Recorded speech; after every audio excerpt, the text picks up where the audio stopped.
नमस्कार, मैं हूं आपके साथ मयंक। देखिए, बड़ी खबर ईरान से, एक ऐसी खबर जिसने अमेरिका से लेके पूरे अरब देशों में सनसनी फैला दी है।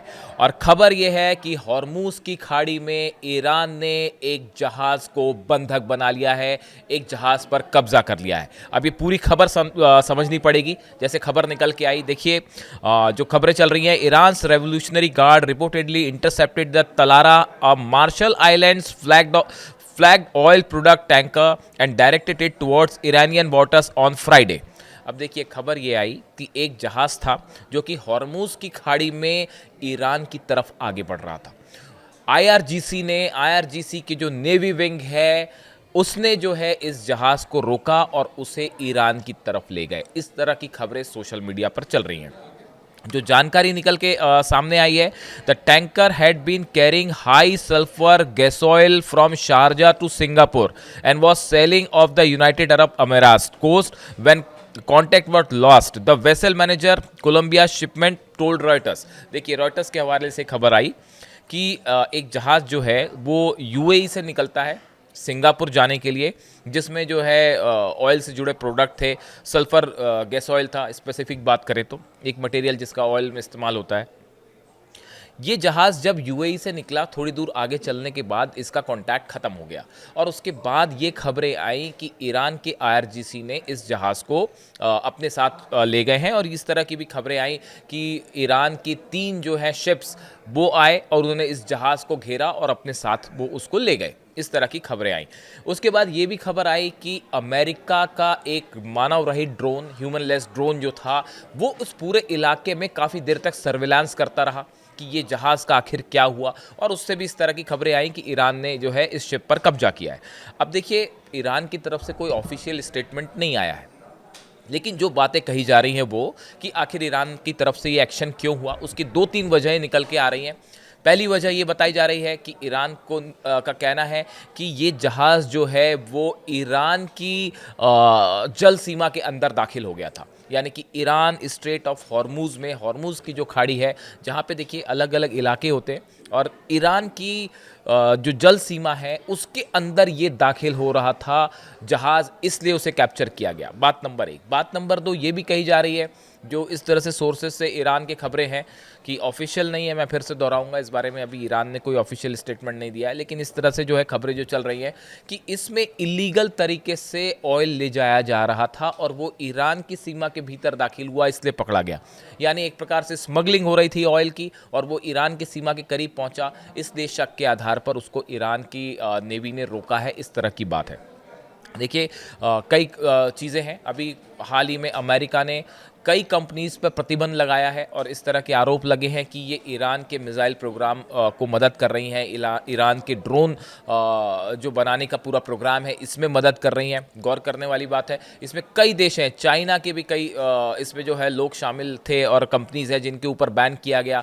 यूएई की भी एक कंपनी को बैन किया गया, यहाँ की भारत से जुड़ी भी एक कंपनी और कुछ लोगों को बैन किया गया, ये कहते हुए कि ये ईरान की मदद कर रहे हैं। ऐसा अमेरिका की तरफ से कदम उठाए गए। तो कुछ लोग इसको उसके रिटेलिएशन की तरफ भी देख सकते हैं कि ईरान का कहना ऐसा है कि जब आप हमारे मदद करने वाले लोगों पर बैन लगा सकते हैं तो हम भी आप पर बैन लगा सकते हैं। और इस लिहाज से जो तीसरी बड़ी वजह सामने आ रही है कि इस लिहाज से जो है वो ईरान की तरफ से ये जवाब दिया गया है, टिट फॉर टैट का जवाब दिया गया है। देखिए, अब एक बात ये इसमें गौर करने वाली है कि ये हॉर्मूज की खाड़ी जो है वो इतनी महत्वपूर्ण क्यों है, इसको समझना होगा। और पहले भी कई बार ईरान की तरफ से ये कहा गया है कि अगर अमेरिका की तरफ से हमले होते हैं या इजराइल की तरफ से हमले होते हैं या किसी तरह के ज़्यादा सैंक्शंस लगाए जा सकते हैं, तो उसके बाद ईरान की तरफ से बड़ा कदम उठाया जा सकता है और स्ट्रेट ऑफ हॉर्मूज को ईरान सीज कर सकता है, इसको यहाँ पे जहाज़ों की आवाजाही पर रोक लगा सकता है। अगर ईरान ने ये कदम उठाया तो बड़ा नुकसान होगा पूरी वर्ल्ड इकॉनमी को। और इसकी और क्यों इससे अमेरिका घबराते हैं, क्यों यूरोपीय देश इससे घबराते हैं या इजराइल इतना परेशान होता है जब भी ये खबर आती है कि ईरान जो है स्ट्रेट ऑफ हॉर्मूज पर बैन लगा सकता है। देखिए, हॉर्मूज की जो खाड़ी है वो फारस की खाड़ी को ओमान की खाड़ी और आगे अरब सागर से जोड़ती है। ये बात समझनी होगी, जो हॉर्मोज की खाड़ी है ये फारस की खाड़ी को ओमान की खाड़ी और आगे अरब सागर से जोड़ता है। यह उत्तर में ईरान और दक्षिण में ओमान और संयुक्त अरब अमीरात के बीच स्थित है। इसकी चौड़ाई सबसे सक्रिय जगह पर केवल 34 किलोमीटर है और जहाज़ों के चलने योग्य मार्ग कुछ ही किलोमीटर चौड़ा है। बहुत ही सकरा एरिया है, लेकिन दुनिया का लगभग 20 से 30% कच्चे तेल का व्यापार स्ट्रेट ऑफ हॉर्मुज से होता है, यहीं से होता है। प्रतिदिन माना जाता है कि करीब 20 से 21 मिलियन बैरल ऑयल और उससे रिलेटेड प्रोडक्ट यहां से गुजरते हैं। अब आप सोचिए, अगर स्ट्रेट ऑफ हॉर्मुज पर ईरान कब्जा कर ले, पूरी दुनिया में तेल की सप्लाई पर बहुत बड़ा असर होगा। ऑयल प्राइसेस आसमान छूने लगेंगे, पूरी दुनिया में हाहाकार मच जाएगा इकॉनमी में। इसीलिए ये कहा जाता है कि इस बात को लेकर वेस्ट और अमेरिका, इजराइल इतने कॉन्शियस रहते हैं कि अगर स्ट्रेट ऑफ हॉर्मुज पर किसी तरह का कब्जा कर लिया, ईरान ने पूरी तरह से उस पर बैन लगा दिया जहाज़ों के निकलने को लेकर, तो इससे ऑयल प्रोडक्ट्स जो है, ऑयल की कीमतें आसमान छूने लगेंगी। अब देखिए, ये कई सारी चीज़ें होती हैं जिनको आपको जोड़ के देखना पड़ेगा। एक के बाद एक अमेरिका जो है वो उन कंपनीज पर बैन लगा रहा है जो ऑयल व्यापार करती हैं ईरान के साथ, खासकर स्नैपबैक सैक्शंस लगने के बाद। कुछ लोगों पर, इंडिविजुअल्स पर, कुछ ऐसी कंपनीज पर जो है वो बैन लगाने की लगातार कोशिश चल रही है जो ईरान के मिसाइल कार्यक्रम से जुड़ा प्रोडक्ट सप्लाई करती हैं या उससे जुड़ा सामान सप्लाई करती हैं या जिसका इस्तेमाल ईरान जो है वो अपने मिसाइल या ड्रोन का प्रोग्राम को लेकर करता है। मैंने अपने पिछले वीडियो में बनाया था कि मिसाइल बनाने का काफ़ी सारा सामान जो है वो चाइना की तरफ से 2 बड़ी खेप पहुंची ईरान में, जिसको लेकर इजराइल की तरफ से चाइना से बात भी की गई और चाइना ने जवाब दिया कि जो प्रोडक्ट हम सप्लाई कर रहे हैं इस पे किसी तरह से इंटरनेशनल लॉ के तहत इस पर बैन नहीं है। हम वो ईरान को सप्लाई करते हैं, उसके बाद ईरान उसका क्या इस्तेमाल करता है वो ईरान जानेगा, बट हम कोई भी इलीगल मटेरियल सप्लाई नहीं कर रहे। और जिस तरह से खबरें आई यूरोपियन इंटेलिजेंस एजेंसीज की तरफ से, जो खबरें आई कि ये बड़ा सामान जो चाइना से शिप के ज़रिए ईरान पहुंचता है, उससे ईरान का मिसाइल कार्यक्रम तेज़ी से आगे बढ़ रहा है। इस बीच में ये जो खबर आई कि ईरान ने जिस तरह से IRGC ने एक जहाज़ को कब्ज़ा किया, ये देखिए, इसमें 2 बातें हैं। इस जहाज़ पर कब्जा करना ये कोई स्ट्रैटेजिक कदम नहीं है ईरान का, इससे कोई ईरान को बहुत फ़ायदा हो जाएगा, ऐसा नहीं है। कई बार बहुत सारी चीज़ें आप ऐसी करते हैं जो एक सिग्नल दिया जाता है, एक मैसेज दिया जा सकता है कि आप जो है वो हमारे ऑयल बिजनेस पर आप रोक लगाने की कोशिश कर रहे हैं, आप हमारे अलग अलग तरह की जो सप्लाईज़ है उसे रोकने की कोशिश कर रहे हैं, आपने स्नैपबैक सैंक्शंस लगा दिए, तो उसका जवाब है इस शिप पर जो है वो कब्जा करके एक मैसेज दिया गया कि अगर आप सोचते हैं कि सिर्फ आप एक्शन ले सकते हैं तो ऐसा नहीं है, ईरान भी एक्शन ले सकता है। कई एक्सपर्ट मान रहे हैं कि इस तरह का मैसेज ये दिया गया, और 3 वजह तो मैंने आपको बताई कि वो ईरान की इस तरह के आरोप हैं।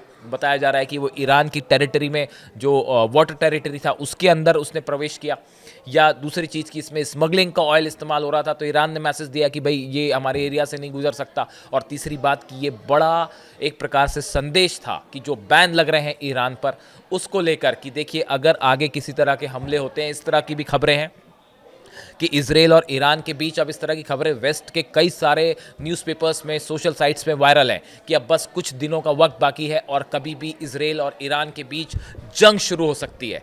ऐसे हालात में ईरान के लिए एक बहुत बड़ा हथियार है कि स्ट्रेट ऑफ हॉर्मुज पर अगर ईरान पूरी तरह से बैन लगा देता है, प्रतिबंध लगा देता है, तो इसका बड़ा खामियाजा वेस्ट को भुगतना पड़ेगा। देखिए पहले भी 1-2 बार ऐसा हो चुका है कि वहाँ से गुजरने वाले कुछ जहाज़ों पर IRGC ने और ईरान की नेवी ने कब्जा किया। उसके तमाम उन्होंने कारण बताए। कई बार उन्होंने ये कहा कि हमारी टेरिटरी में अंदर आ गए थे, इलीगल तरीके से अंदर आए थे, इसलिए हमने कब्जा किया। कई बार ऐसे भी उदाहरण सामने आए हैं कि अमेरिका के वॉरशिप जब इस एरिया में आगे आने की कोशिश की या आगे आए तो ईरान की एयरफोर्स ने उन्हें पीछे धकेल दिया। इस तरह की भी खबरें आई थी, ऐसा एक वीडियो मैंने भी बनाया था पहले। तो देखिए कई सारे मैटर हैं जो स्ट्रेट ऑफ हॉर्मुज से जुड़े हुए हैं। ये वो इलाका है जो अंतर्राष्ट्रीय व्यापार के लिहाज से, वॉर के लिहाज से, स्ट्रैटेजिक लोकेशन के हिसाब से बेहद अहम है। और जैसे जैसे धीरे धीरे धीरे बात अब एक न्यूक्लियर टॉक्स को लेकर, देखिए न्यूक्लियर टॉक्स पूरी तरह से फेल है और ये साफ है कि ईरान न्यूक्लियर प्रोग्राम नहीं रोकेगा, मिसाइल प्रोग्राम नहीं रोकेगा, किसी के दबाव नहीं आएगा। इस सूरत में एक बार फिर अमेरिका इजराइल की जंग तय मानी जा रही है। और इस सूरत हाल में ईरान ने इस जहाज़ पर कब्जा करके एक प्रकार से बड़ा संदेश दिया है वेस्ट को कि जो है जिस तरह से सैंक्शंस लगे तो उसका जवाब भी दिया जा सकता है। और इसको लेकर तमाम एक्सपर्ट्स अपनी राय दे रहे हैं। आगे इस जहाज़ से जुड़ा क्या अपडेट होता है, क्या इसे रिहा किया जाता है या इसको लेकर क्या कोशिशें होती हैं। अमेरिका की तरफ से कोशिश हो रही है, यूएई की तरफ से कोशिश हो रही है, और जिस कंपनी का जहाज़ है उसको उसकी तरफ से कोशिशें शुरू हो गई हैं। कोलंबिया शिपमेंट जो है शिप मैनेजमेंट की तरफ से कोशिशें हैं इस जहाज़ को छुड़ाने के लिए। इससे जुड़ा जो भी अपडेट होगा वो हम आप तक पहुंचाएंगे। Thank you so much.